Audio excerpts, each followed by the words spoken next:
my name is Jacqueline Graham. I'm doing a presentation on beta thalassemia. Here's some background information and history of the blood disorder beta thalassemia. In 1910, the first documentation of the cousin of thalassemia was a sickle cell disease from its C shape under a slide. 1925, beta thalassemia was described by Dr. Thomas Cooley, which is where it gets the nickname of the Cooley anemia. 1949, Dr. Anthony Allison was working in Africa and discovered the link between the mosquito to the sickle cell blood disorder to natural immunity to malaria. And then 1998 to 2004, Congress and CDC established the blood monitoring system called Universal Data Collection, which expands to include, in 2004, thalassemia. What is beta thalassemia's genetic cause? It is an autosomal recessive hereditary chronic hemolytic anemia due to the partial or complete deficiency of the syntheses of alpha globin chains or the beta globin chains, which determines someone has alpha or beta thalassemia. Areas affected by thalassemia are people living along the Mediterranean areas such as this, such as Greece, Turkey, and people of Asia, Africa, and Middle East. Cause of disease is from a malaria-causing parasite known as a plasmodium, from which the mosquito infects the red blood cells through the life cycle of a parasite, which you can see here. It's a hereditary disease. So it's shown here by the Mendelian disorders in humans, which you can see the mother and the father mutating and passing it down to their children. The son is unaffected, the daughter is a carrier, son is carrier, and daughter is affected with the alpha. This is the metabolic cause of the beta thalassemia here, is which you can see from my visual aid here. One of these is chronically gone, which, you know, it will delete it where you get the beta gene, and y'all can pass this around here and see what I'm talking about.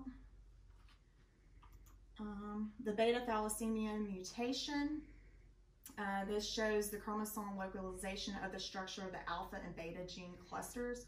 Several transcription factors bind and regulate the function of the HBB gene. The most important factor, which is the factor 1, binds the proximal CACC box, whose knockout leads to the beta thalassemia. The beta thalassemia is they're heterogeneous at the molecular level, which more than 200 disease-causing mutations in this molecule here, as a red blood cell example, have been identified. The majority of mutations are single nucleotide substitutions or deletions or insertions of the leading for the shift in the framework of the blood cell. Thalassemia versus sickle cell anemia to its cousin. Thalassemia is a defect in the beta globin gene, chains of the hemoglobin itself, and sickle cell anemia is caused by the defect of the hemoglobin its entire cell with the presence of abnormal hemoglobin shape, which look like C's. This is what the normal red blood cell looks like.